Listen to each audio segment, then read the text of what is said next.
following broadcast has been approved by Outcasted OC. Viewer discretion is advised. Incoming transmission in 5, 4, 3, 2, 1.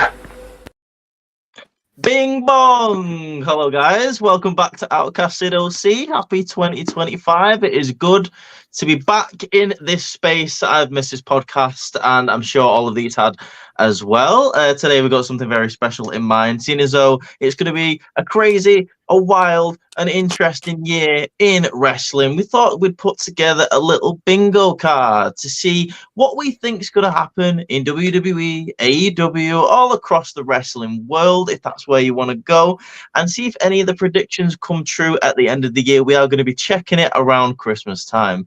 I know a lot of these guys have got some interesting ones planned. I've got some interesting ones planned. But just to check in, how is everyone doing before we set off? Yeah, good. Yeah, good. Yeah. Just excited to be here. Yeah. Nice. Has anyone got any thoughts? Seeing as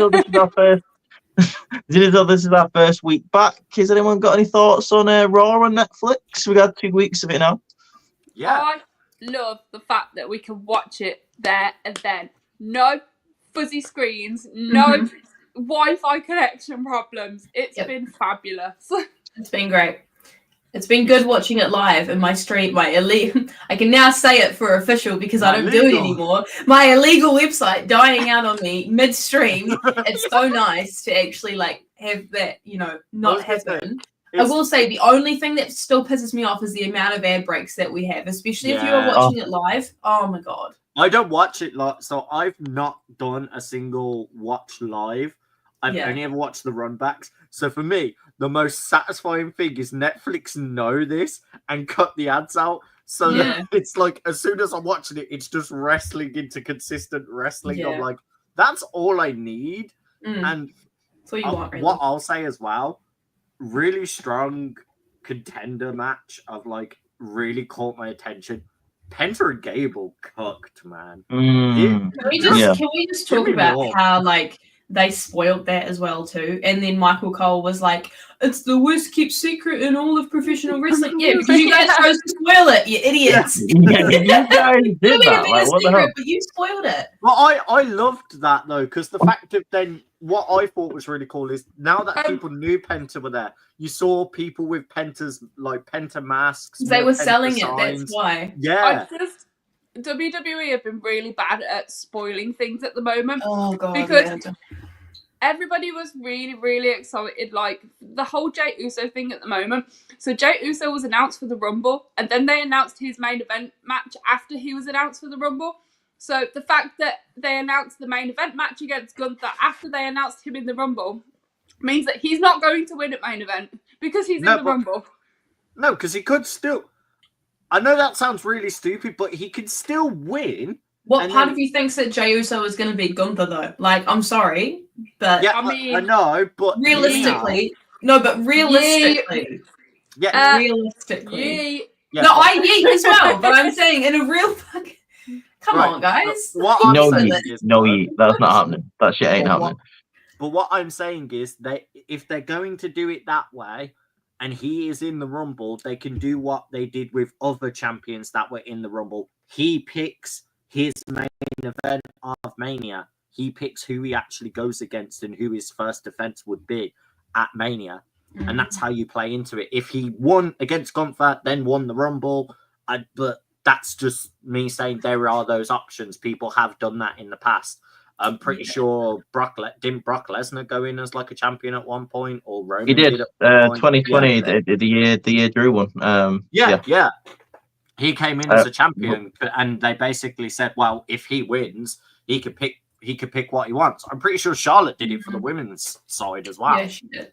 I think she did. Obviously, Roman defended the championship in 2016. Obviously, the title was on the line. 1992, Ric Flair won it. So there's some interesting things that they could do, but I don't think they're going to do any of that, to be honest. I think they're just putting together a nice little main event for Saturday night's main event. I'd take more money. Jey Uso versus Gunther, Clash of Styles. They had a great match for the Intercontinental Championship a couple of times earlier last year. So I'm down for that. In terms of Raw, my thoughts of it is, I've noticed quite a lot of things that are great about having it on Netflix. I mean, like you say, the ease of access is one thing. Something that's really getting on my nerves lately, and I thought it was just Monday Night Raw, that they take the live show and then they put it onto Netflix and there's no edit in there. But I noticed it with NXT last night. The editing and the sound is so weird in certain places.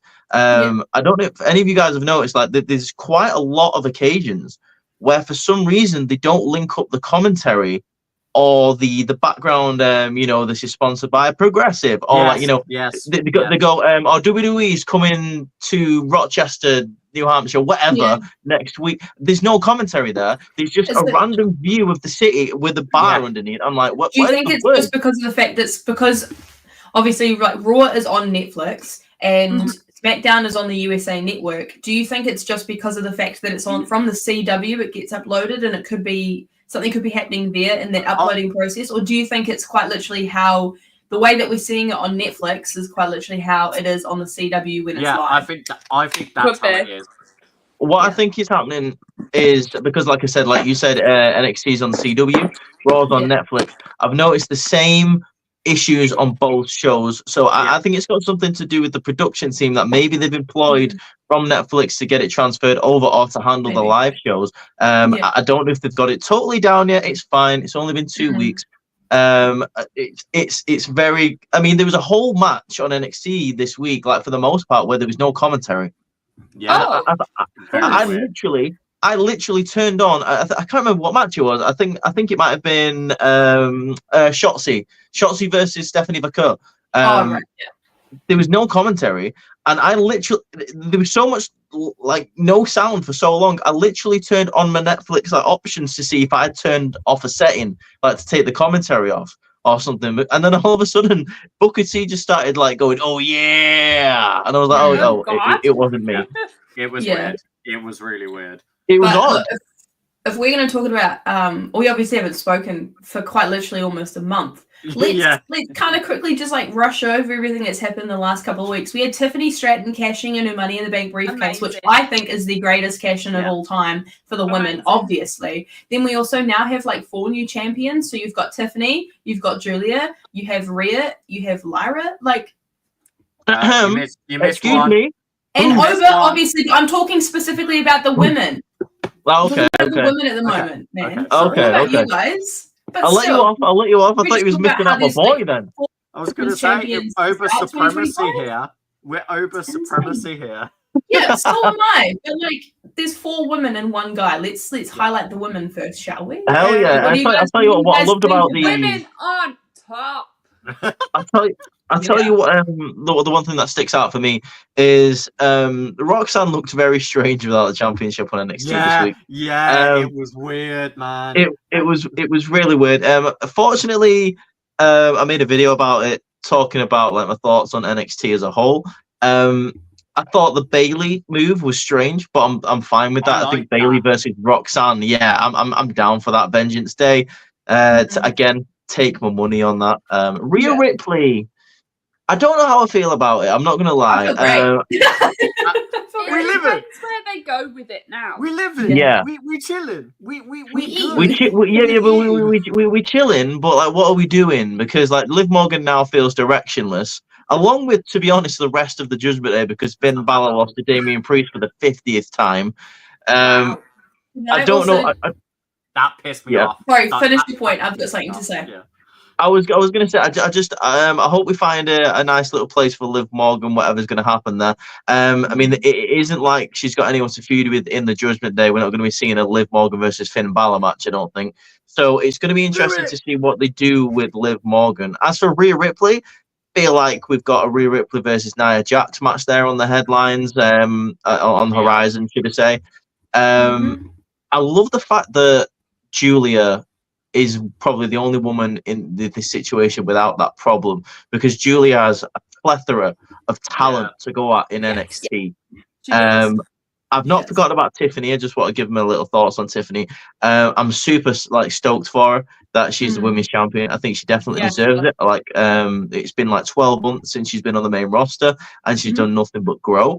I am a bit concerned the fact that there isn't many women that feel very big on SmackDown at the moment, apart from Bayley. Nia Jax looks like she's moving to Raw, and I think Jade. I was about to say, and I think Jade and Bianca are about to maybe do their own thing with Naomi. So I don't think they're going to be in the championship spot at the moment. So I'm a bit concerned, but like I'm gonna save my concerns for like another day when we've got a clearer picture of 2025. I would be remiss if I didn't talk. Oh, go on. No, go for it. I was about to say I'd be remiss if I didn't talk about the fantastic work that Chelsea Green has been doing since she's become United States champion. Yes, allegiance to Chelsea Green.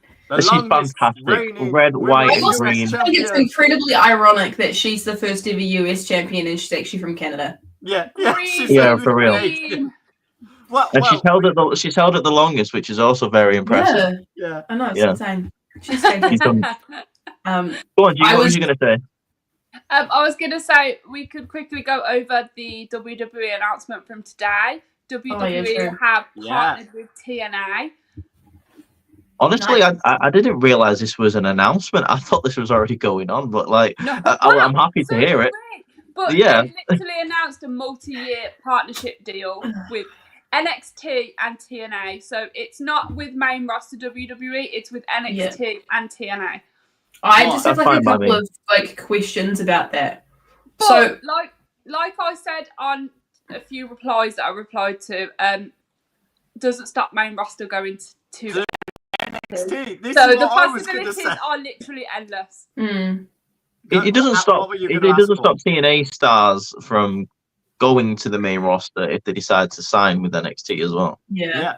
I just think, like, for me personally, I feel like with the TNA and NXT crossover that we've had, I feel like it has definitely been benefiting NXT more than TNA. So I just don't want it to be so, like, one company gets more of the benefit than the other. But also, I really just don't like the idea of Tessa Blanchard potentially coming back to WWE. No, she won't. She can actually just genuinely, like, get in the bin at this point.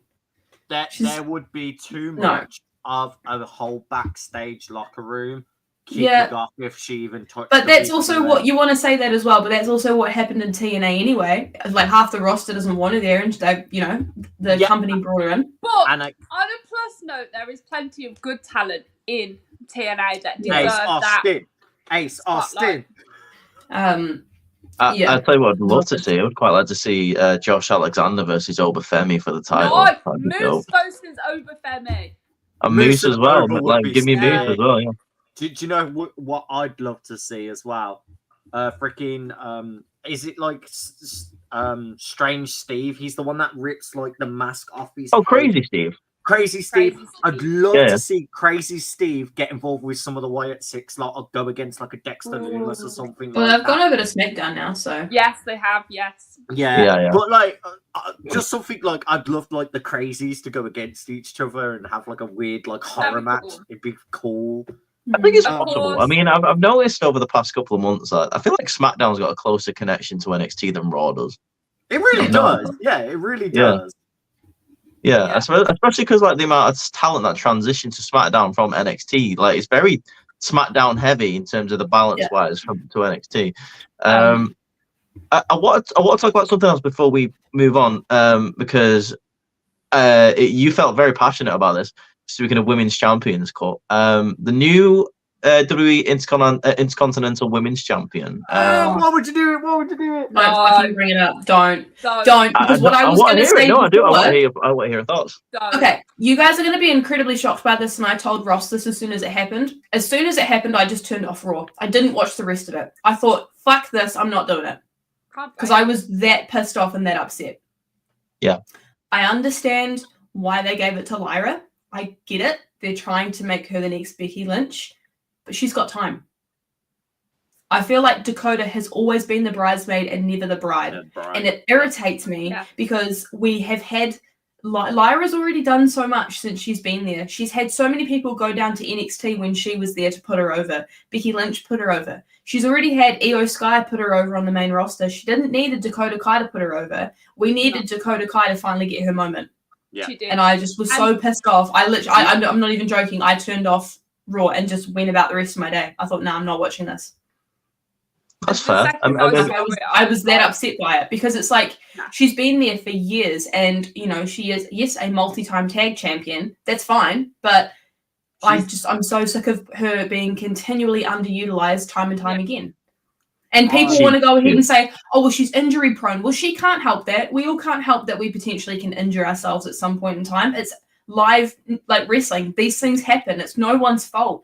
You can't just go ahead and say this person's never going to be a champion because they're injury prone. How about you give them an opportunity to prove themselves, and then you can decide whether or not you think they're a good champion or not. The fact is, she's always this close every single time. I don't understand the logic of injury prone, to be honest. Like, I don't get it. Do with anything. Triple H got injuries, but yet he was still pushed to the bloody moon. Samoa Joe got 4 concussions, and they still brought him back and made him a US champion several times. Injuries have got nothing to do with it. It doesn't matter. Yeah. So probably the biggest star in wrestling history, Steve Austin. He had 2 knee braces and a broken neck. So I don't know why that should matter. And I agree. I would like to throw a little bit of a wrench into it. I'd like to advocate for a third option there. I would have waited a little bit to crown a women's IC champion, and I would have made the first IC champion of Roxanne Perez. That's just my opinion. Because I think both Dakota Kai and Lyra Valkyria, as good as they both are, I love Lyra Valkyria, especially for the work that she did in NXT. I don't think either of them had the popularity or the notoriety at the moment to be a champion. I don't think it means as much. Chelsea Green had a lot of stock behind her when she won the US title. I don't think Dakota and I don't think Lyra were there yet. I mean, you could tell with the reaction that Lyra got. Everyone was like, "Yay!" But the crowd was behind Dakota the entire match.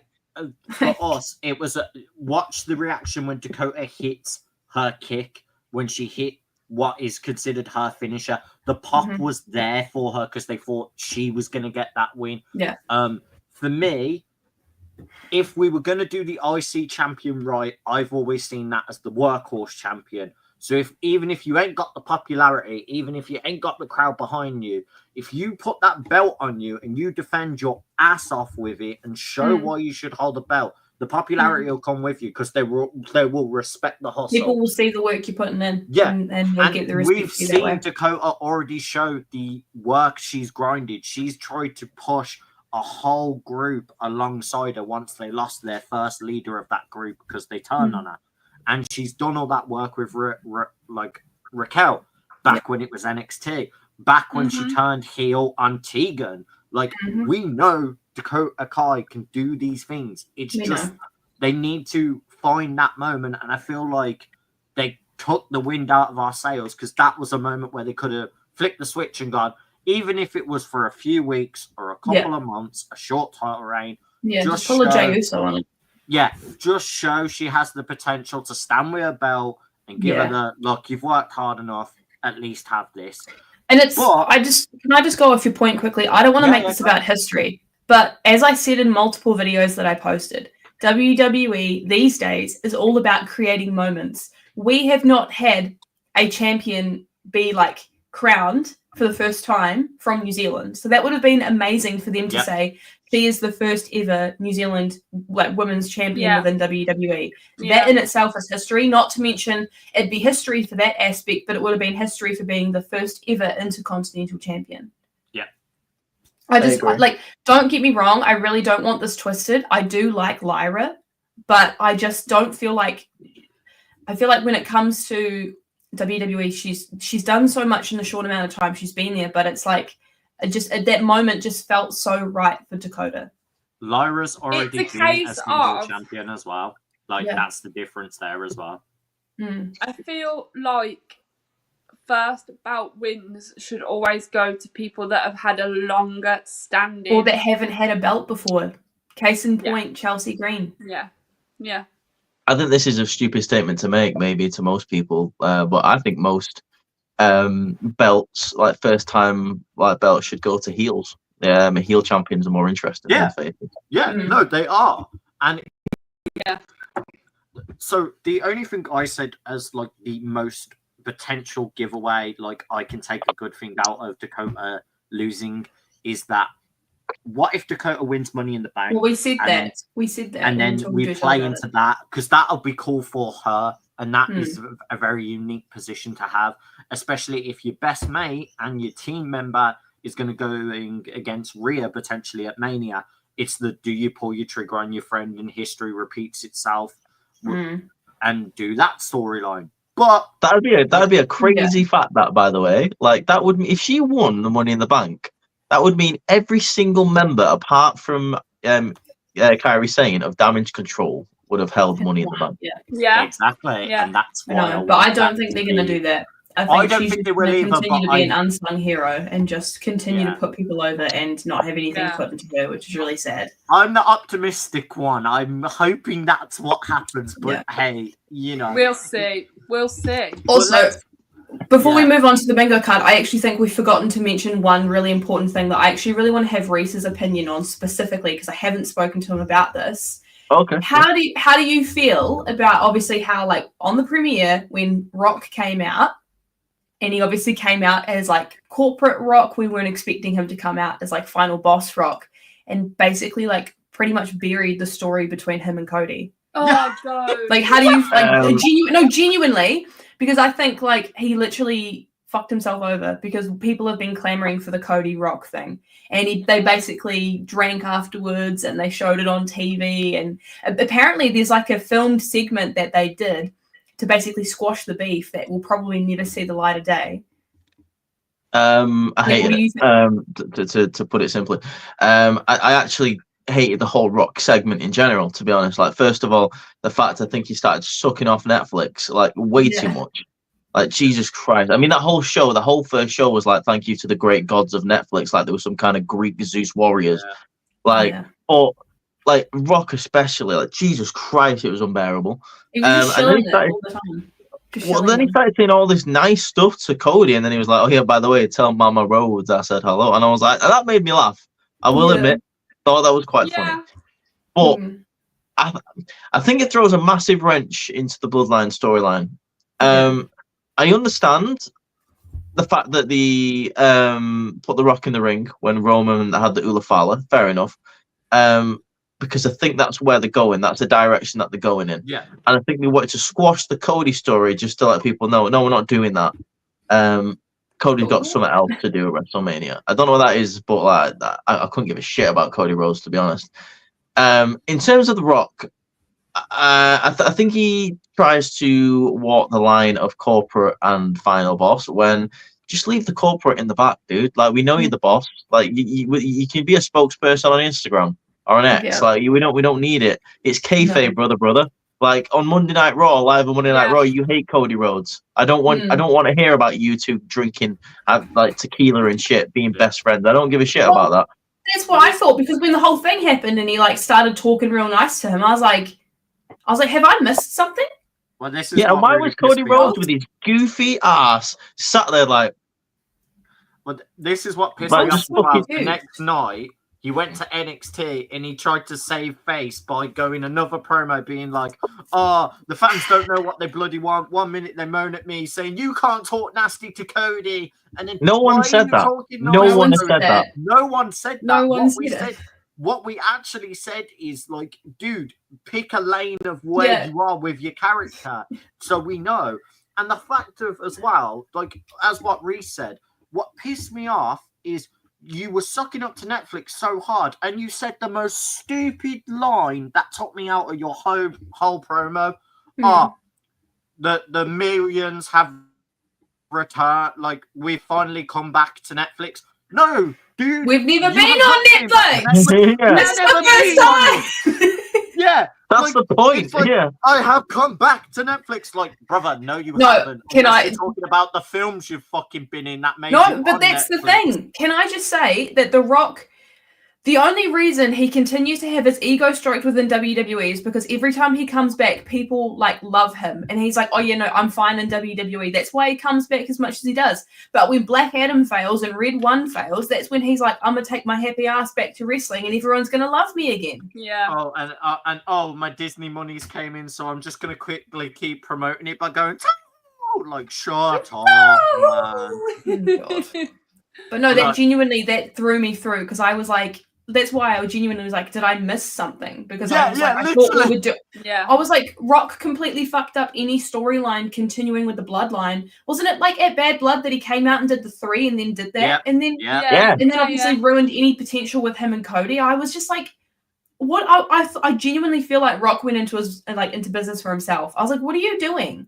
The only possible way he could save this is if he turns on Cody and says, like, I was trying to, I thought he was going to turn on Roman at the end of that because that after he put the Olafala on him, that went for so long. It felt like they were stretching that out. You know, I thought he was gonna. And I they thought he give was them gonna turn time around. at the end, and you think that turn's going to happen, like really similar to how they did with Tiffany. That's Yeah, what like I rock thought. bottom style. When I see him Punk on Raw this week when Seth Rollins interrupted him, he goes to commentary, he goes, why is it always him that interrupts me? Why can't it be Rhea interrupting me? Yeah, why couldn't it be Rhea? I heard it. It was I want it to be Rhea. The thing is, Right. yeah, that was funny. was- Before we get to the bingo, I just want to give, because I've not seen much love for him, but I think he's performed fantastically.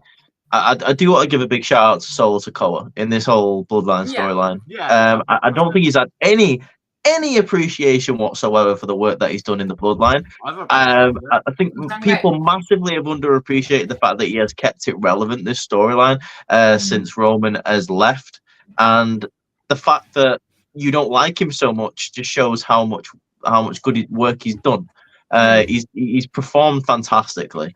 So a big shout out to Solo Sikoa. I don't know what he's going to be doing for the next couple of months, but as far as goes as like creating this new bloodline, I think he's done. You, Solo. Yes, hashtag I love you, Solo. One final thing from me as well, because no one else is going to talk about this. Like, genuinely, I think it's the most funniest thing I've ever seen, and it's actually incredible. As a avid Homo sapien, Omos is now your GHC. He is your Noah Tag Champion in Japan right now. There's a reason for that. There's a reason for that. WWE have let him go on an excursion in Noah, and he's now currently tag champion. Him and his tag partner basically did an 8-foot frog splash because he went to the top rope, then stood on Omos's shoulders and jumped off and did the frog splash. I don't even think that's PG. Bro, it was so good. Yeah, there's a shot of him walking through Shibuya, which is like the most famous road in Japan. Like the giant. If you watch Tokyo Drift, you know the exact road I'm on. Yeah. And he is just towering over everyone. You just you see all the crowd of people, and it's like, oh, try and spot the Omos, and then all you see is just a giant head walking over. But yeah, it's crazy they've done that. Godzilla's come to Japan finally. Literally, that's how they've built him. They've built him like the next Andre the Giant in Japan, and it's cool as fuck. Love it. Yeah, Giant Baba, baby. Let's go. Yeah, it's really cool. But let's get into fun. We have a bingo card to make. Guys. Yeah, we do. Okay, who wants to go first? Who wants to go first with the first? You're gonna bring up the bingo card, bro. Yeah, I'm doing it. Right, here we go. Here is our bingo card. How do we want to do this? Do we want to say them and add them and then swap out when better ones come up? I think so, yeah. Well, let's see how much we actually fill the... Can you make that any bigger? I can zoom it in, yeah. That's not I'd love to start first if I can. You go, Court. Yeah, you go for it. All right. I think... Is that better? Yeah. I think that not only Joe... Josh, you've got way too many on there. You only want 16, which is 4x4. There you go. It doesn't matter. We'll talk about later. Right. Anyway. So I think that not only Joe Hendry is going to be a part of this year's Royal Rumble, but I think he is going to enter it as the TNA champion. Okay. So very similar to how they did it with Jordan Grace last year. So I didn't have TNA champion, but I also did put Joe Hendry in the Rumble. Yeah. I think he's beating Nick That's Nemeth at least two of us that have got that. So I was also going to say Joe Hendry for the Rumble, so... I do have a Joe Hendry one. My Joe Hendry one was he was going to be a champion in WWE this year at some point. Would you have him be like, if you were hitting NXT, would you have him be like the North American champion? I think that would be quite cool. Yeah. Just like NXT champ. So, since we have 2 Joe Hendry ones, should we pick the better of the 2, which we think's more realistic, and pop that one in? I'm willing to sacrifice mine to put him in the Rumble because I think he's definitely going to be in there. I think the crowd will go nuts if he's in the Rumble this year. Yeah, I think definitely. They do believe in Joe Hendry. I've heard that. The crowd so. would pop. Just. Is Joe Hendry currently champion then, or no? He's got a title match. He's got a title match this weekend, so there is a potential chance he wins TNA champ against Finally, yeah. Okay, cool. Yeah. Okay, very good. That was my first one. Do you one. want to go next? Should we just go down and then we'll keep going? And... So I have put Jordan Grace becomes full-time WWE. I can see that happening. Can I ask you a question about that though? Yes. Do you want? Because I personally see something completely different for her. Like, obviously, I think she's going to be WWE bound this year. I personally don't want her to go to NXT. I think she just needs to go straight to main roster. That's why I said. That's why I put it as full-time in WWE. Okay, I thought you were like just insinuating that she like would officially sign on the dotted line and that she'll get put into NXT. No. So for me, I mean, she'd be dropping straight into like a SmackDown or a Raw. She wouldn't be touching NXT. Jordan Grace full-time in WWE. Yeah. I like that. So are we all agreeing that, yeah? Mm-hmm. Yes. I think so. Yeah. I've got one. How the heck am I spelling Jordan Grace? It's JORDYANNE. No, there's no A in it. It's just double NE, I think. Oh, I thought it is. Yeah. Yeah, I think that's it there. It's Din. It's Jordan Grace. Yeah. Right. Reese, what's yours? The amount of times I had to put hashtags on that on Instagram for fucking NXT reviews. Yeah. All right. Right. I think this year in 2025, the hashtag cancel Netflix is going to trend because of something that happens in WWE. Oh, no. Oh, okay. Ooh. Yeah. I think it because WWE fans, wrestling fans, I'm sorry guys, are so fickle. Yeah. I'm not. I think at one point this year, because of a pay-per-view, because of something, hashtag cancel Netflix is going to be. The thing that got me was the premiere of Raw. Jey Uso coming out with Travis Scott, and he's just smoking one. Yeah, well, Netflix. Yeah, Travis was smoking a doobie real quick. It was funny because afterwards Big E said something to Jey Uso. He's like, I smelt it. I didn't touch it. Yeah. What made me laugh? I think Jay should have taken like just a fat drag of it and be like, yeet. What made me laugh more was like Jay was because he's breaking the wellness policy. Okay. Is it me next, yeah? Yes, it is, G. So the first one I've got is John Cena to hold a title this year. So I've got that, but worded differently. I said John Cena will be 17-time champion. Yeah, I've got that as well. I think he will. That. Okay, so we'll just should we go for John Cena to be 17 times Cena champion? Cena champ. 17-time champ. There we go. Yeah. I've got a similar one to that. You might have to hold off on that one. I've got a similar one to that, but it's to do with Money in the Bank. Oh, same. Great. No, you have to wait for your turn. I think we see Ricky Starks appear in NXT this year. Okay. Oh, I love that. Yeah. Because I feel like if we're talking about really wanting to build up that main event scene in NXT, I think Ricky is like the guy to build your main event around. I mean, I'm a huge fan of Ricky Stark, so as long as they make him work in either AEW or WWE. Well, they're not making him work in AEW. That's why I've said this. Like, I'm not trying to be mean. No, apparently. But after everything that came out about him when it comes to, like, the Chris Van Vliet interview and everything. Well, apparently they're meant to be bringing him back. Apparently Tony Khan did have plans to bring him back in the next couple of weeks, but I feel like he would be so much. I feel like he would be so much better at NXT. I feel like Shawn Michaels would just. A lot of people would say that, yeah. Revitalize him. I mean, look what it's done for Ethan Page, right? Hey. Ross. Oh, so mine. Yes. So we had Jordan Grace and my Joe Hendry one, and my Cena becoming a 70.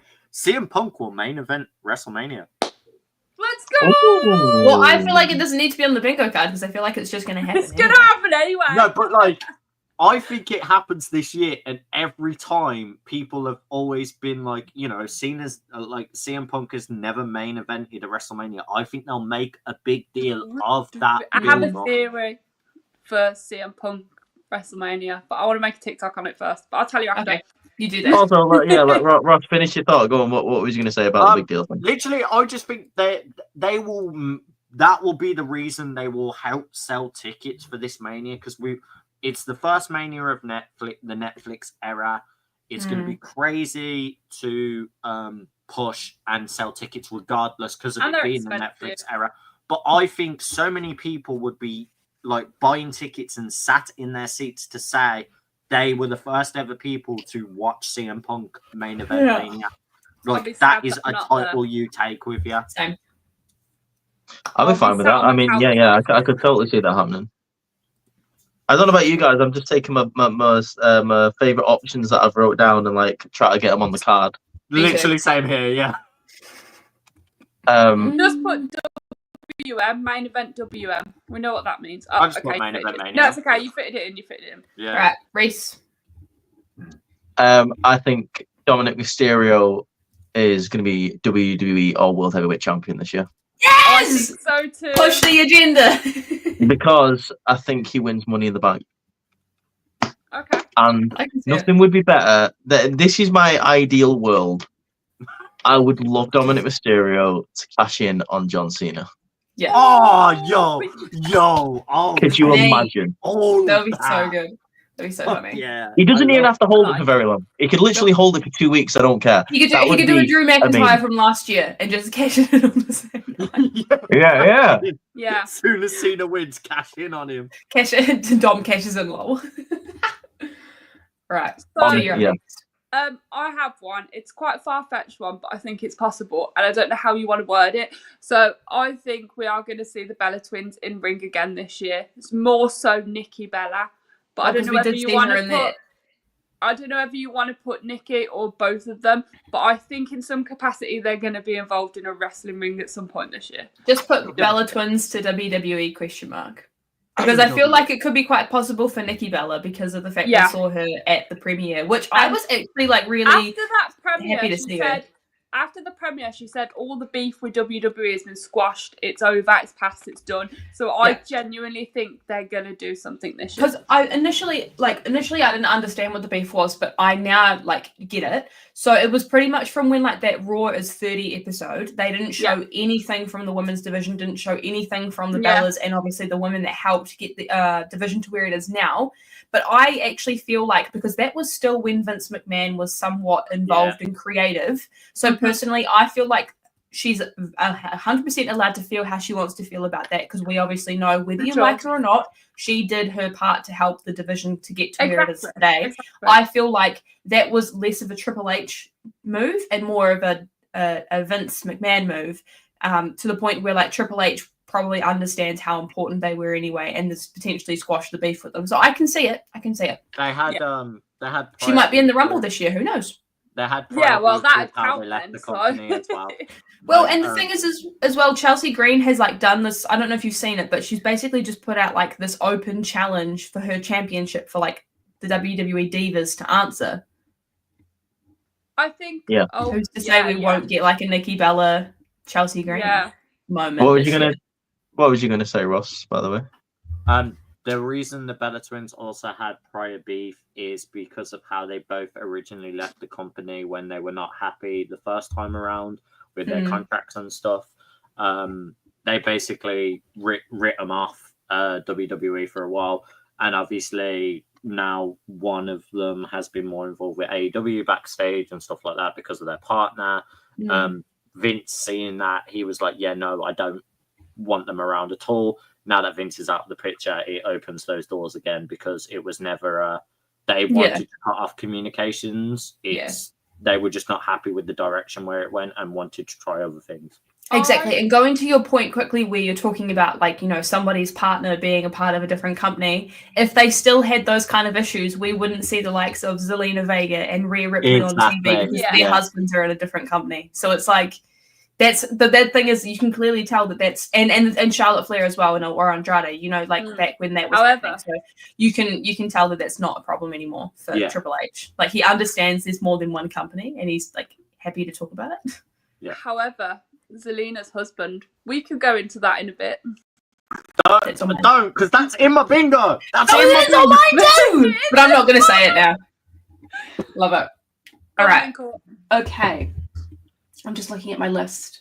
I think this is the year that we finally get to see Def Rebel being released. Yeah. I would never advocate for someone losing their jobs, but I hope they lose their jobs. They are god awful.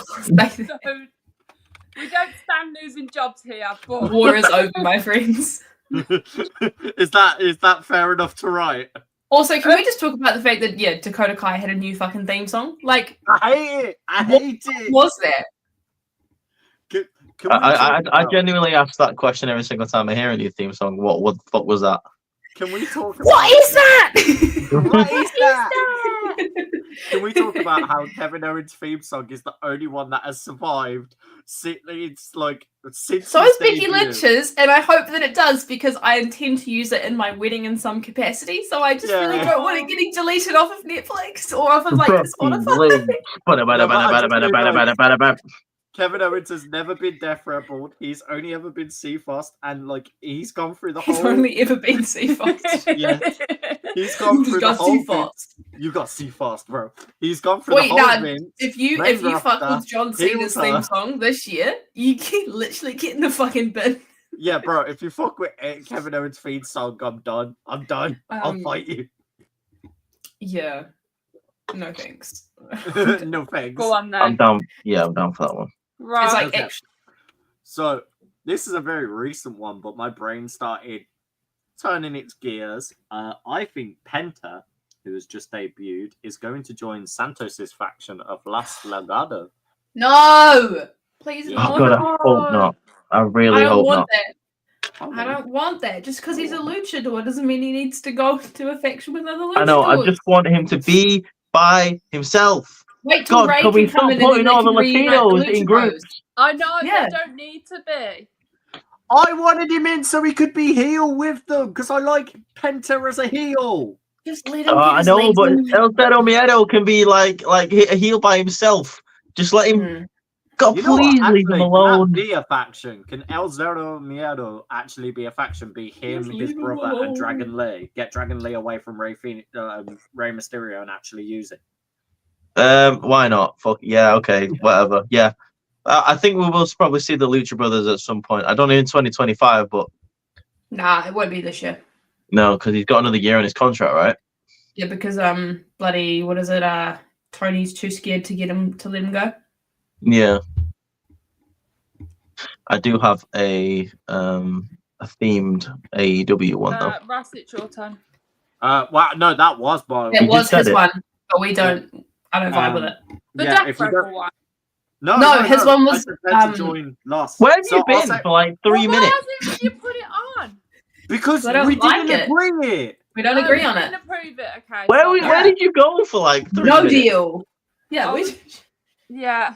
Don't. You had an out of body experience. So I'll say my other one that I know we're going to agree on then. Okay. I've said Malachi Black debuts at the Royal Rumble. Oh, okay. I'm down for that. Can I just add? I don't think it'll be the Rumble. I think it'll be like he'll come back to WWE because I think his contract doesn't line up with when the Rumble is. It does. His contract finishes the same day Rumble is. He could do a 24-hour debut the same day. Hey, look, unless we hear it on Instagram live from him himself saying that nothing's happening, then we don't know. Give me his old fucking feed. Dude, yeah, they better not Def Rebel. They better not Def Rebel Aleister Black, dude. I swear to God. No one could ever You know they will, though. Bro, the pop you would have from me if all I saw was a coughing pop from that Rumble fucking walkway. And Darby Allin jumped out. Yeah, he's climbing Everest this year, mate. He ain't jumping out of a coffin. So we're all agreeing Malachi Black is back. Yeah, I'm down for that. Would you have him come back as Malachi Black or Aleister Black? I would keep him as Malachi, because what you have to remember is Malachi Black was the evolution of Aleister Black, and kept the character going, because the black ink that happened to him, he played into the story and created his character from that happening when it was in WWE. Would you give him a House of Black in WWE? That's what I was literally about to say. I was going to say, if Malachi 100%. comes back, do you think we could see Buddy Matthews come back and potentially some kind of House of Black in the WWE? I could see that. Just bring back Buddy, I swear. Yeah. I need like Buddy and Rhea in like mixed tag action. But that's what would be my House of Black. So my House of Black for my Julia Hart would be pardon me there, that really came out. I was like, who's that wrestler you're talking about? So WWE. I wouldn't put Malachi back in Rumble. I'd just put Malachi back in WWE, because it's not possible that they would do too much. I think we're more likely to hit it if it's just that. Okay. I'm not gonna lie. There's a faction that already exists that would suit Malachi Black's House of Black very well. Final Testament. The Final Testament. You could just change it. Yeah, but for me, I would want to build a new one. I would take your Terror Twins of your Damien and your Rhea, put it with Malachi, give me a Buddy as well. Okay. Maybe. Well, because your Rhea is your Julia Hart. You've got your powerhouse big boy like Brody King in a Damian Priest. Then you've got Buddy and Malachi being both the speed and tacticians that they can tag team, but they're also great single stars as well. Yeah. And all of them are former champions in some capacity. It works. And Rhea's there and she's alright, I suppose. Shut your fucking mouth. Rhea's alright, I suppose. Just because the Liv Morgan experiment is over doesn't mean you need to be salty on the podcast, mate. Experiment. It's over. Turn. Yeah. Right. I think this year Adam Cole requests his release from AEW. Oh, he just can't be asked. I think he's going to I thought request we were his going release. for WWE only. No, you don't have to go WWE. We're one-track minded. WWE bingo card. Yeah, but then why would we include Jordan and Joe, because they're in, and Ricky because he's in. Exactly. So hush your much. I'm saying Adam Cole, okay? Yeah. Okay. Adam Cole requests his release from AEW. I disagree. I can't be asked with it. Because I think I'll let you say your thing in a minute, but I have been so underwhelmed with Adam Cole in AEW. His injuries have obviously played a part in that, but I don't think we've seen the Adam Cole that we all know he can be since he started. Since he's left NXT, he's felt like a shell of a man. And I'm not. This is not me saying Adam Cole goes back to WWE. I am saying Adam Cole requests his release from AEW. Just like leaves altogether. Adam Cole in Ring of Honor was dope. Adam Cole in NXT, unbelievable. My favorite faction of all time revolves around it. Well, it revolves around Kyle, but you get my point. But in AEW, he's not been treated like the main event star that he is, apart from the whole MJF thing. And when that was going on, even that ended like underwhelmingly. I understand the injury played a massive part in that, but ever since he's come back from said like problems, you know, he's not been on the same level. So I'm gonna put it as it is. They wanted to start it. They got all of the Undisputed Elite, Undisputed Era back into AEW. And then Bobby Fish decided to be Bobby Fish and be like, oh, I want more money. I'm not happy here. I'm going to dip. And then obviously Kyle O'Reilly got injured with like a very serious injury. So he had to step out for ages, which literally left Roderick Strong and Adam Cole. Adam Cole's focus was MJF at the time. Roderick Strong was lining himself back up with the Kingdom Boys because that worked for, if I can't give them Undisputed Era, I can give them Kingdom because I've still got those guys. And it made sense. I get what you're saying, but also at the same time, we have to take into factor of because AEW is still so young on how to book these type of things. They hit panic buttons when storylines went bad because of people getting injured. And I didn't agree greatly with how the MJF Adam Cole storyline went until they kind of made it believable when Adam Cole came back as the babyface and went, I went heel because you have to be some type of evil to defeat a type of evil. And I'm like, okay, you've made that work for the storyline. I think Adam Cole, at his prime and at his best, is when he is a heel, but with all his boys. And we have to wait for the boys to build back up their friendship and get gold around them as baby faces for them to then all get the ego and be the heels they are. So I think he's not going to request his release just yet because he's going to be smart about it. Let it wait, let it play out, get more money.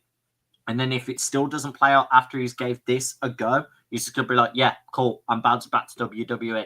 He hasn't got Britt anymore, which sucks to say, but Britt was another big factor of why he moved to AEW. Him and Britt have separated, so he hasn't got that major attachment to AEW as well. The only thing that is a major attachment is all his boys are there. So if he's happier there, go for it. But I can see where you're coming from, but I would still say let it cook a bit because it got delayed on prep time is the best way I can say it. My thing is, like, and I'm not even blaming AEW, to be honest, on the way they booked Adam Cole. I think, like I said, his injury played a massive part in this. What I'm saying is, Adam Cole isn't an old guy, okay? Like, he isn't in his 40s yet. But at the end of the day, as a top star, like, you do have a ticking clock, like, as old as you get. I don't know how long your stock is worth at the top, and I think Adam Cole is very aware of the fact that he's getting into the late 30s kind of era of his career.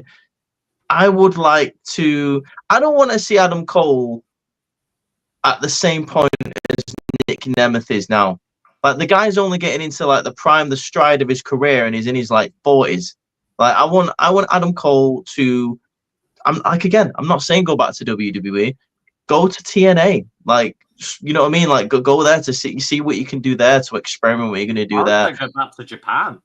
I would go back to Japan. This is exactly there's options for there. If he wants to go back to, AEW when the time is right, that's absolutely fine. And if he wants to go somewhere, build his stock somewhere, come back, and AEW want to put him back in the main event scene, then all power to him. Drew McIntyre did it with WWE. Cody Rhodes did it with WWE. Who's to say you can't do it with AEW?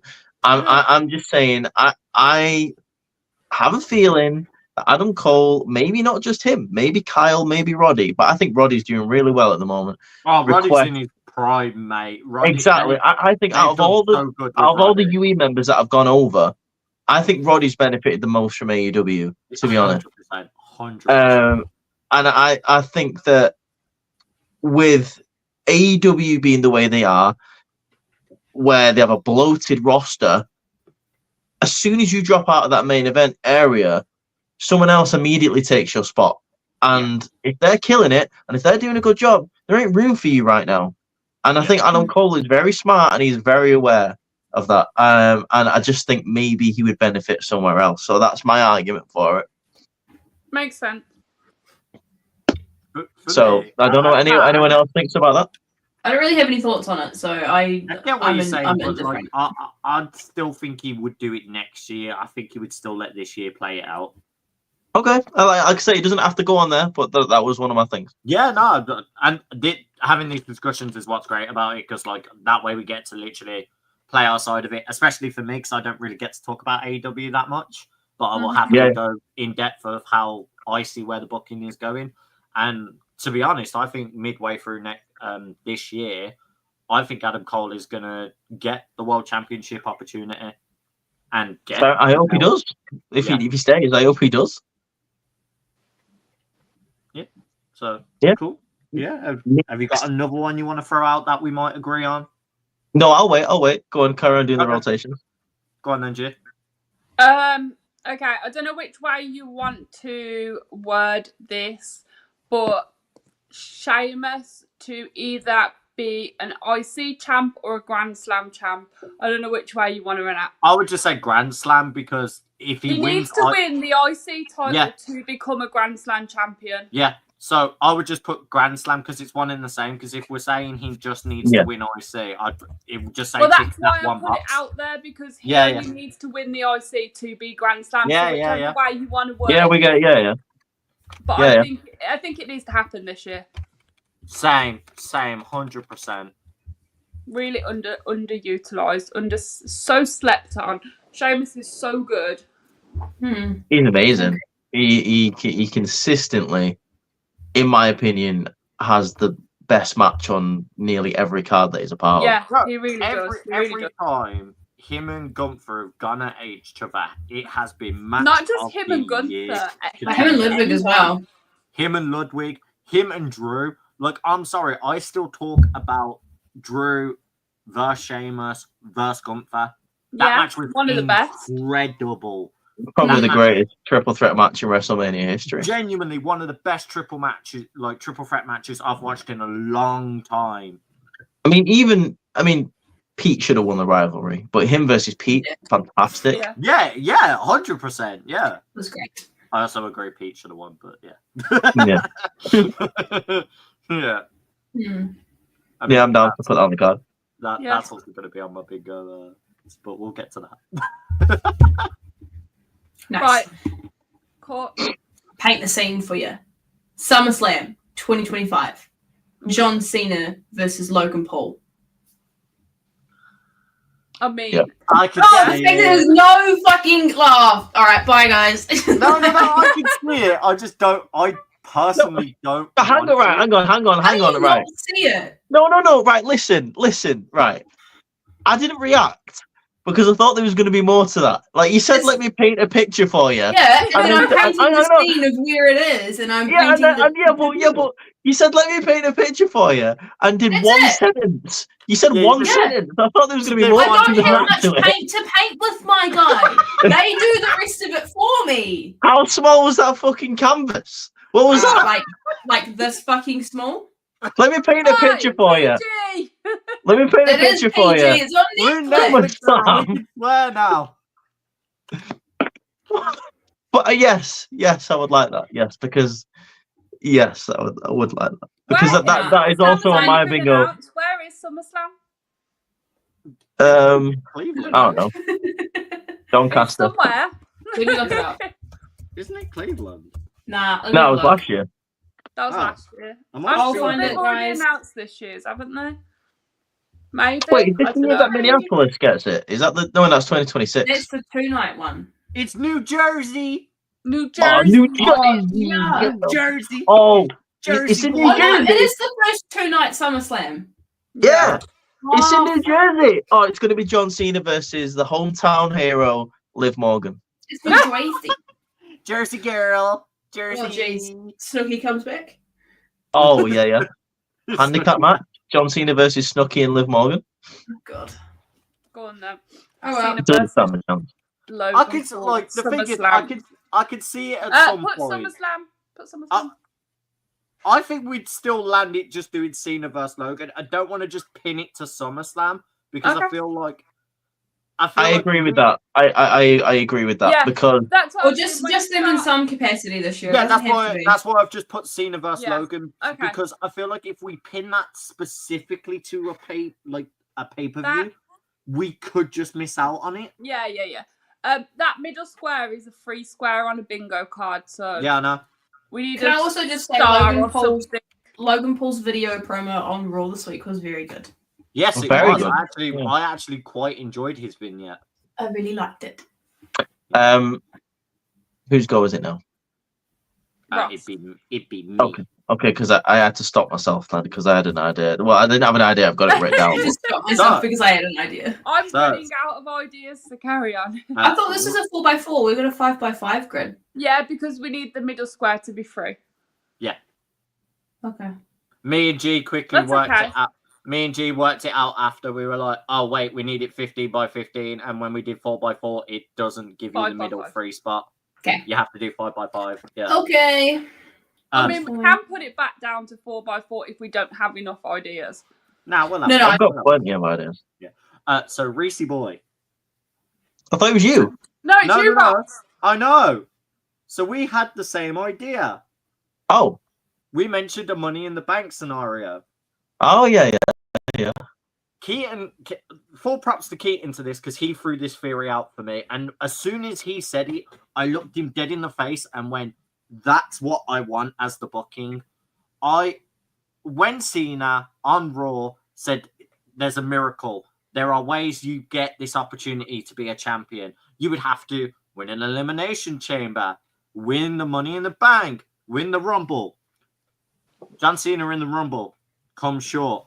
John Cena in the chamber comes short. John Cena wins the Money in the Bank briefcase and cashes it in. I like that. Because he's never been a Money in the Bank holder. Yes, I'm he has. sure he hasn't, has it? Yep. He cast in on CM Punk at Raw 1000. Shit, he did. I'm so dumb. It's fine, but like that is a good one because I think I read he hasn't been a modern briefcase holder. I think that's because that was a long time ago. So like yeah. people will forget that shit. But So that is definitely a win. Cena to win Money in the Bank. I mean, that's what I would want if you guys are down for it. Cool. I don't mind Cena winning Money in the Bank. I would say if we were to go anywhere this year, I mean we'll put the Money in the Bank there, but I'll give you another option. You're saying he wins Rumble? No. I want him to win the chamber. I want him to win. I want him to win because it'd feel like he has to push and push and push to get to that title match. John Cena wins King of the Ring. Oh! So he calls the show. Yeah, because King of the Ring, you get a main event shot. Because not only will we have a load of good matches in King of the Ring with Cena, like it'll be able to tell the story of can he get past another opponent? Can he get past another one? Yeah. And then can he finally win the big one? I think the last thing that I want is if we are going to do the whole Cena 17th title, I think the last thing I want is for him to easily win Money in the Bank or easily win the Rumble or easily win Chamber. You need that struggle along with it.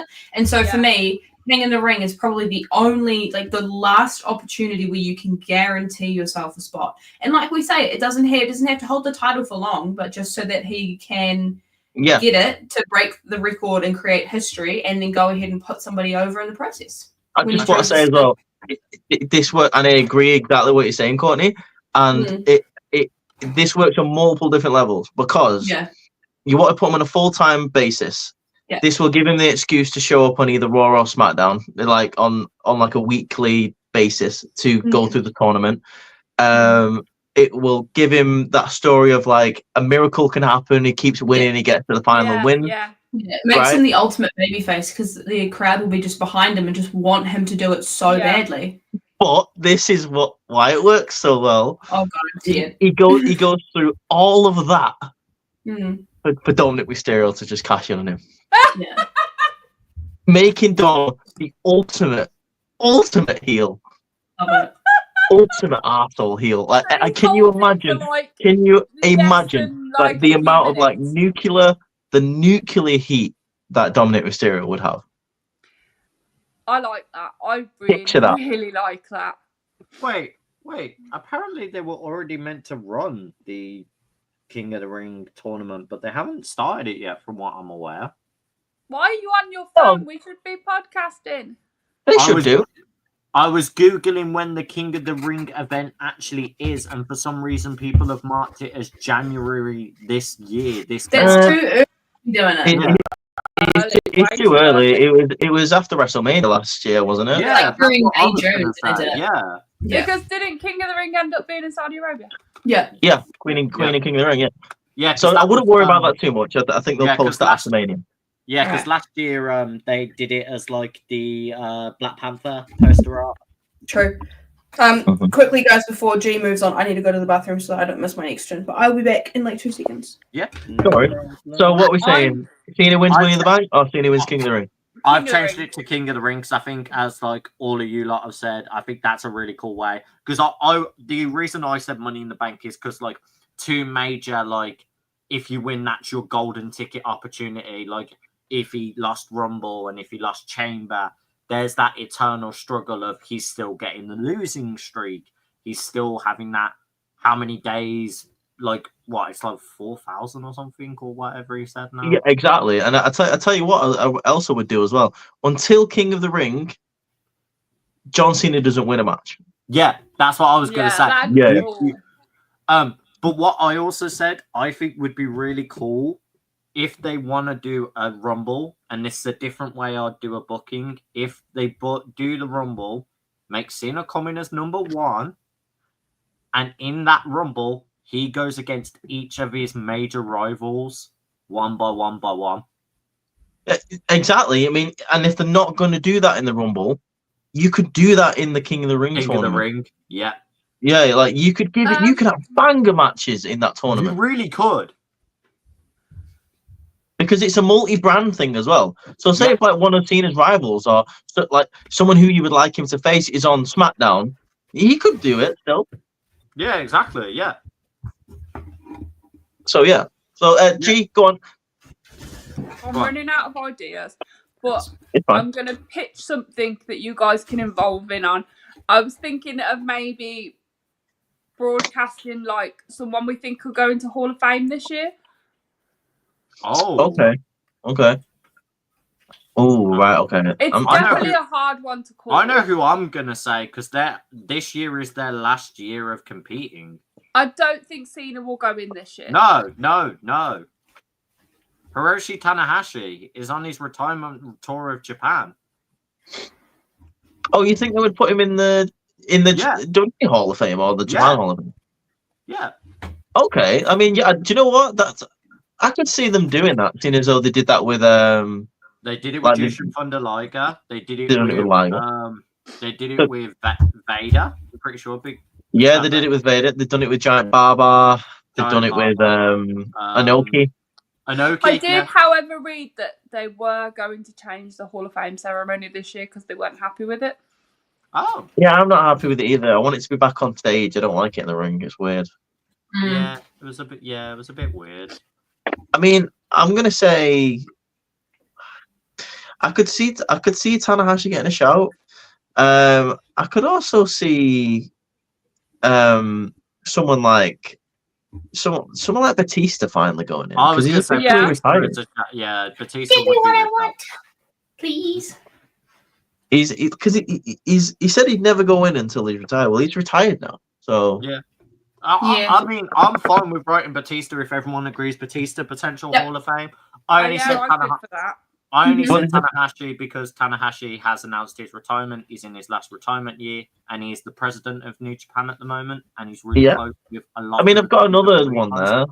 What about the Hardy Boys? Well, they can come back to WWE. That's a completely separate one in its own thing. They can literally become the tag champ. They could literally. Well, no, because now you've got this TNA WWE crossover. Yeah. That's what I'm saying. They could literally become NXT tag champs and take out Fraxium. Oh, give me Fraxium versus the Hardys, dude. That's what I'm saying. Fraxium versus Hardys would be sick. Oh, it'd be so good. Okay. I mean, so are we doing two different ones here? Then we're doing G's idea, and then we're doing the Hardys back to WWE. Yeah. Wait, how many? You do know we're gonna have to boil this down to 16 at one point, you know? No, I think we've got 24. 16, to be honest. Okay. All right. So we've got 24 there. Yeah. We've got 24 spaces. Could you just see what happens if you drop the grid down to 4x4 and see how it looks? You can do. We have 1, 2, 3, 4. I think, 5, 6, I think 4x4 looks better actually. Because what G did her one, so if we do me then Ross, and then we all get one more each, and then that's Phil. Yeah. Okay. You need to take the free one out. Oh. Because it's only a middle square, really. Okay. So throw in. So we need to put the Hall of Fame one in. Didn't I do that, or did it get rid of it? No, I got rid of it. So we put Batista back in.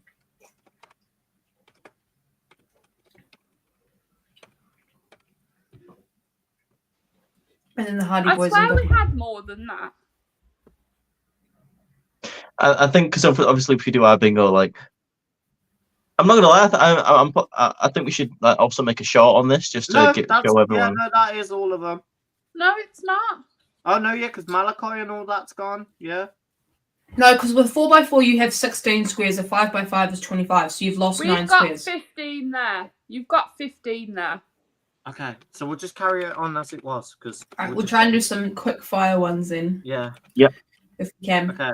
Batista and Hall of Fame, and then we said Hardy Boys. Oh no, you got Batista. Yeah, there you go. Yeah, Hardy Boys back. But when we say Hardy Boys back, what? No, do you mean? they just appear back. They would just like appear back. No, they have. I reckon they have like a retirement year. Oh, okay. That's what I think. What do you think? So do you think they'll do that? Do you think they'll do that at the same time as Cena's retirement? Yeah, though. Well, I don't know.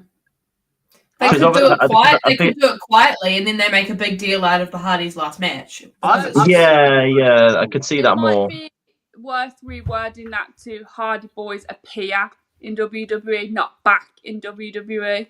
But you could just go Hardys in WWE. There you go. Oh, fun. Yeah, doesn't matter. I reckon this year is the year we get the second Evolution pay-per-view for the women.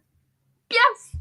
I think the fact of the matter is we've got pretty stacked rosters across all 3 brands. Now that we have 4 women's titles, and well, including the tag belts 5, I think now would be the best time. And you have the NXT belts as well too. Yeah. 2. Also, you have the TNA belts if they really want to push the boundaries. Yeah. Yeah, I honestly just think the women's division in WWE is stacked enough as it is, to the point where Evolution can be done just with the brand itself. I think so, yeah. And I don't think it will be held too current. I think they'll invite divas and stuff back for it. Mm-hmm. So I love that idea. I love Evolution, and it's just giving me an idea. Like, I mean, not even for me. I'm going to throw it to you, Ross, in case you want to use it. Do you think we'll get like a Forbidden Door pay-per-view this year with TNA and WWE? It's not Forbidden 100%. Door. Sir, what's the title they could use that they used to use with NXT? Oh, TakeOver. No, Worlds Collide. Oh yeah. Oh, dude, yeah. My bad. I forgot about between that. TNA and NXT. Easy. So we could just put like I said, I'm gonna versus WWE pay-per-view. like I said, that's not an idea that I was going to use, but I'll throw that to you if you want to use that one. 100%. I think that's happening. TNA versus WWE pilot. Why put NXT, not WWE? Because it's only NXT. Because it's NXT. I know, but it looks better for WWE. I know. Okay. No, I mean it's more accurate anyway. Because it will just be NXT probably. Exactly. Yeah. Okay. Yeah. I mean, oh yeah, because they'll probably do it as an NXT slot, not a WWE slot. Yeah. Yeah. Right. Who's next? Yeah. Is it me? Am I going last here, or is there any more slots? We've still got. We've got 2 more slots, and then we'd have our last lot. Okay, doke. So I'm gonna go for one.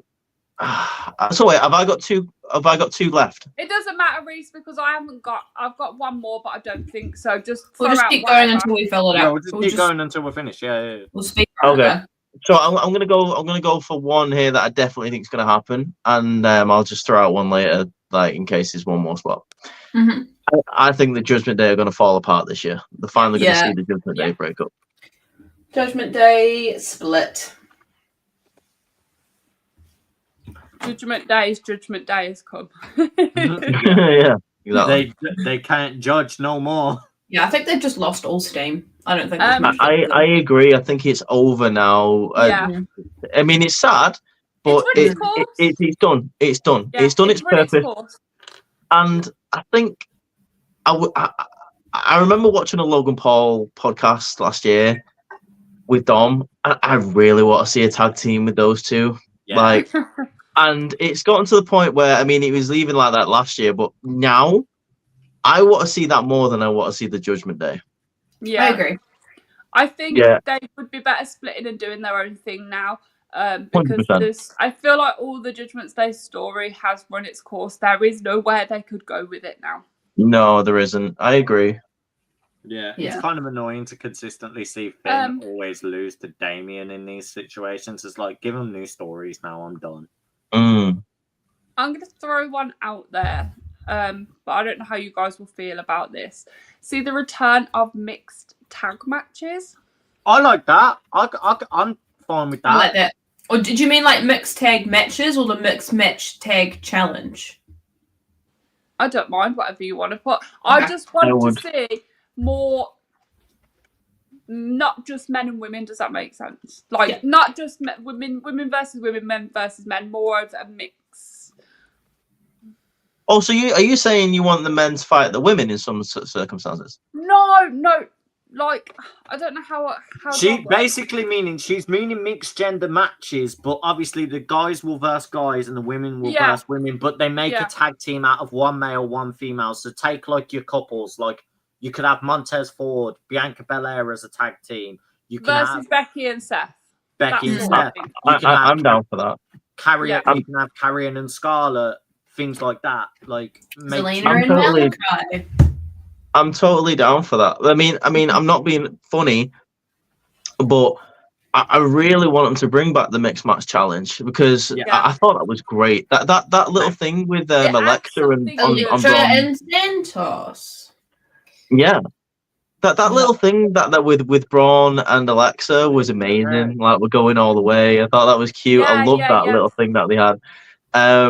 The Asuka and Miz that was hilarious. So weirdly cool. But it was so funny because Miz was like, I'm definitely going to win this tournament. I'm teaming with Asuka. It was great. Love it. Sami Zayn and Becky Lynch, that was another great one. Bro, you just put them together because both of them are gingers, that's why. No, I'm sorry. It was so funny though. Finn and Sasha were my favorite because Finn did the freaking, when he walked out, he did the dance with her at one point, and I'm like, that's how we know Finn is great. Do you know what I think would be kind of cool, right? Because we've got so many couples within WWE, like there is a lot to have like an ultimate couples tournament battle. I don't know. Oh, fucking Tiffany Stratton and Ludwig Kaiser, dude, as a tag team. Yeah. Really? Have you saw how many couples are in NXT? Let's be real. How do you decide? I don't know. Yeah. Anyway, I feel like there's a lot. Yeah. All right, who's next? The Cupid Cup. You could literally call it the Cupid Cup. Who is next, my guy? Who's next? Anybody throw some ideas? Oh, I've got one that I just thought of. Go. And I saw this. This is based on a picture I saw of a bunch of women backstage from the Raw Netflix premiere.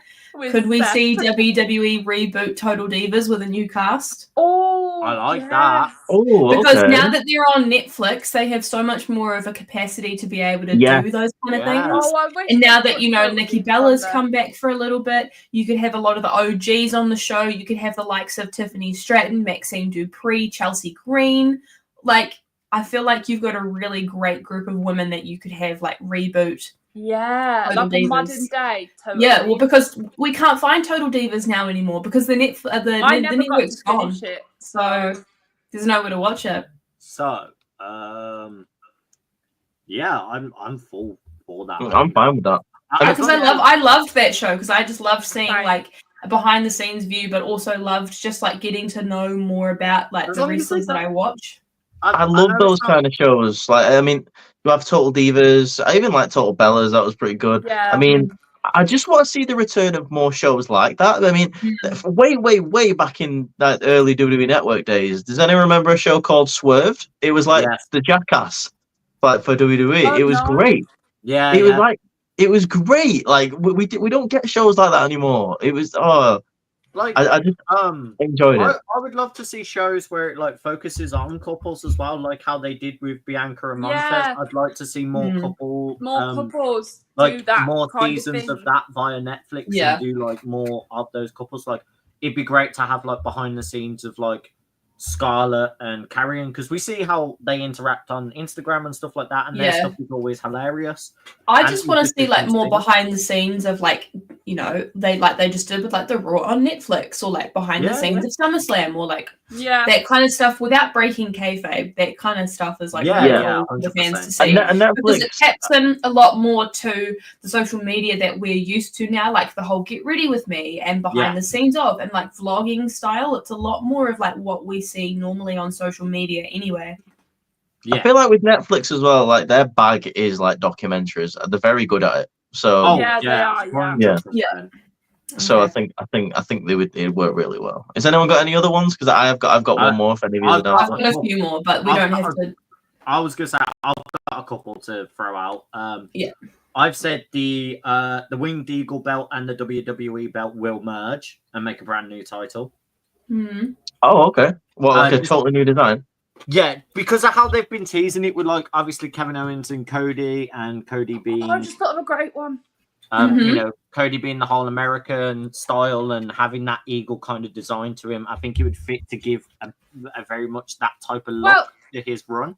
They must be doing something with Kevin Owens having held that belt and stole it. That's what I'm saying. It wouldn't make sense to have them both on a ladder to grab both belts and then not do something with that belt. Mm. I totally forgot that match was happening. No. I'm not. I just really am not interested in that feud at all. At all. Like, I'm sorry, but I'm really just not. It's just Cody. It's the Cody effect. No, it's the Kevin part for me. I can't. I just. Oh, you're on Team Reese now.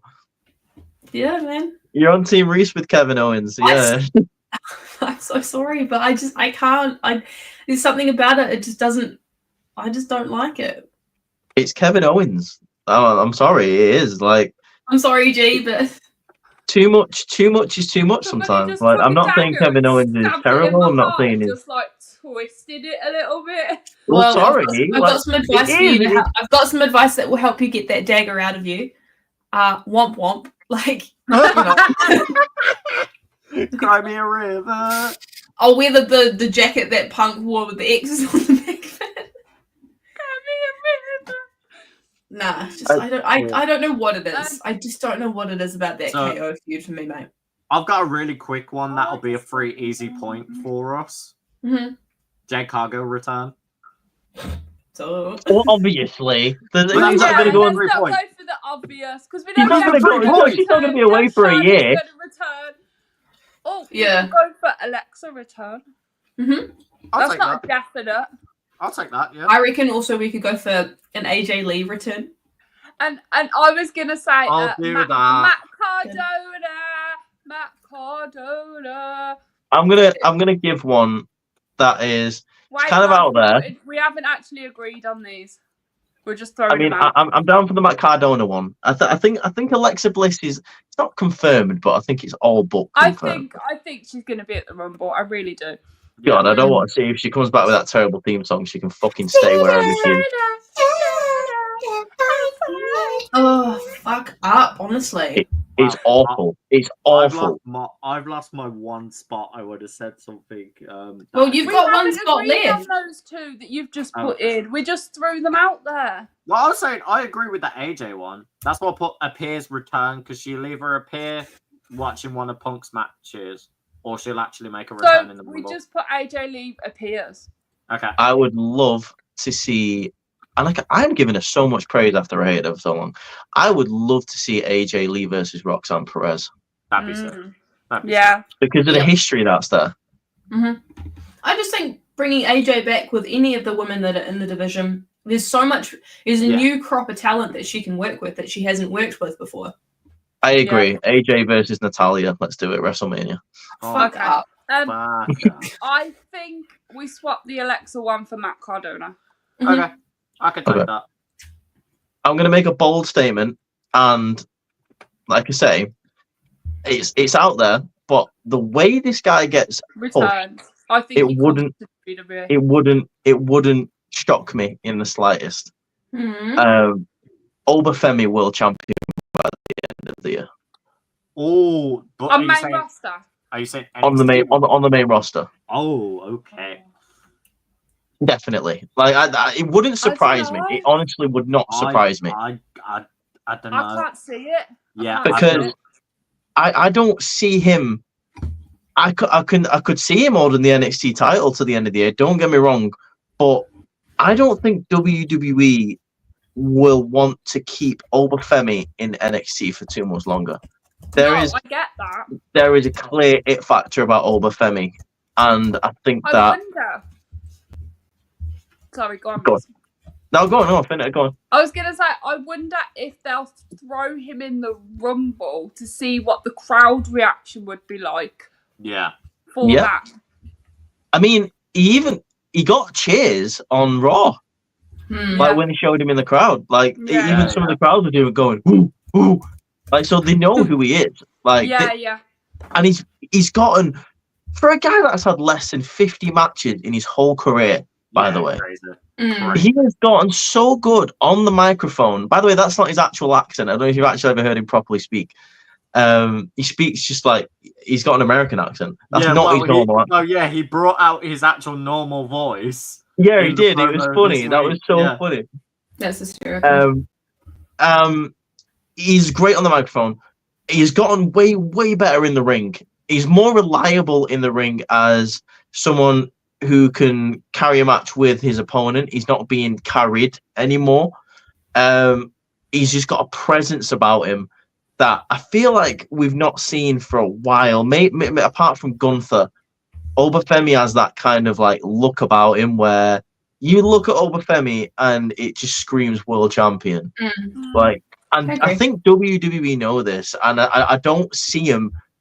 I don't see him keeping him in NXT for another year. I really don't. Especially with the crop of talent that's in NXT at the moment, you've got to make way for that up and coming talent. The top of NXT has got to go somewhere. Like we were saying about the women's division a couple of months ago, it's got to go somewhere. And people like Tony D'Angelo, Obafemi, even to an extent Ethan Page, need to go somewhere. Well, I agree. I think so. I like that. I think that's a good last one to fill the spot. Yeah. Okay. Obafemi is world champion by the end of that. And honestly, like I said, it might be a long shot, but with the way that he's been built, like I say, he's had less than 50 matches, and he's already been a North American champion, the longest reigning North American champion of all time, and he's the current NXT champion. So the one I was gonna throw out is that Corey Graves is a work, and he debuts as a wrestler again. We know. We know that. We know. What was that about, though, lad? Did he just not appear, or what? So TLDR, I'll give you a quick rundown. So basically, with the whole reshuffling and everything of the commentary, obviously we've got Joe and Wade on SmackDown, and we've got Michael Cole and Pat McAfee on Raw. Yeah. Initially, I think Corey was penciled to stay on SmackDown with Joe and Wade, but then he ended up getting moved down to NXT alongside Vic Joseph and Booker T, which you can tell visibly he was not really happy about. He posted a tweet basically saying, imagine getting to WWE and, wrestling and doing your dream, then being told that you are no longer allowed to wrestle.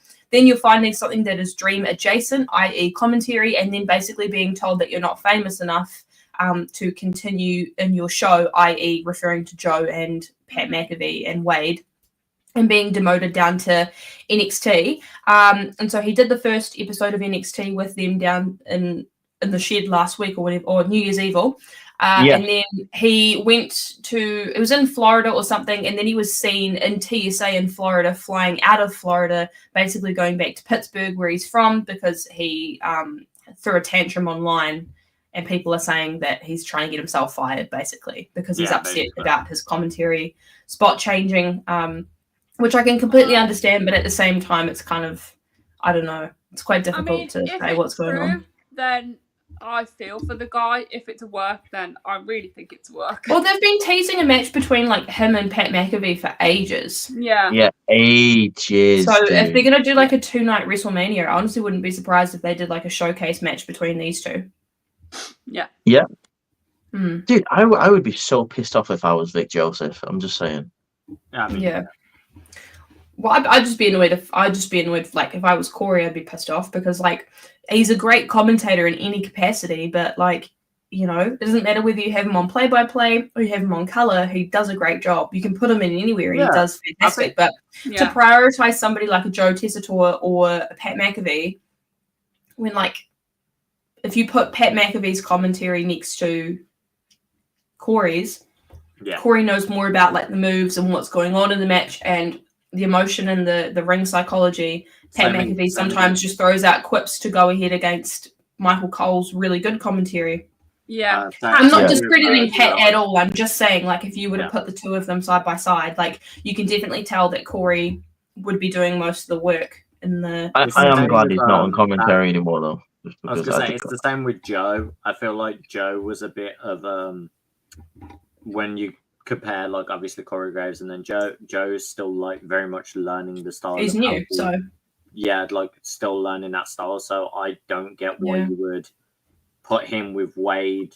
I'd rather put him with Corey because Corey's got the more well-rounded experience of doing. But obviously, that's not what they're doing. They're picking people who are more well-known than those who have actually spent the time studying the craft, being a student of the game. Yeah. Which that's what Corey is. Corey's worked incredibly hard, and it feels like they're just prioritizing celebrities over the people who actually have wanted to do this for a job, and this is their dream. Not to say it's not Pat's or Joe's, but I'm just saying they're getting preferential treatment because they're celebrities, basically. Yeah. But that's what's happening with Corey, and so people are just a little concerned for him. Yeah, because I didn't know any of that. I mean, I've been a bit out of the loop, really. Oh, it's only been within the last 2 days that this it's literally fresh. That's what I'm saying. Everything that could have happened with wrestling at the moment has exploded and just happened. Yeah. Nice. Okay. Any other thoughts, guys? Are we done with the bingo card? Are we? Yeah, I have downloaded the bingo card so we can post it on socials. Dope. Nice. I've got nothing else to add. I've said all I need to say today. Yeah. Nice. We'll jump to a rippity wrap. Yeah. Go for it. Nice one, guys. Well, it's been amazing putting together the bingo card with you guys, and obviously talking about Netflix, the new Netflix era in WWE. It's nice to be back in 2025. We are back once again, another year, another Outcasted. Make sure you go subscribe to the channel, hit the thumbs up button, and click the bell so you never miss our new videos coming out. We are also on Instagram, X, and TikTok at OutcastedOC if you want to go follow us there. Or in the description, all of our individual channels are going to be down there if you want to go follow us on any of those platforms. I'm very sorry to you guys in the US who are going to be losing out on TikTok, but you can always find us, like I said, on the other platforms, so don't you worry about a thing. But for now, guys, I hope you've enjoyed the podcast, and we will see you next week. Peace out. Peace. Bye. When the video loads.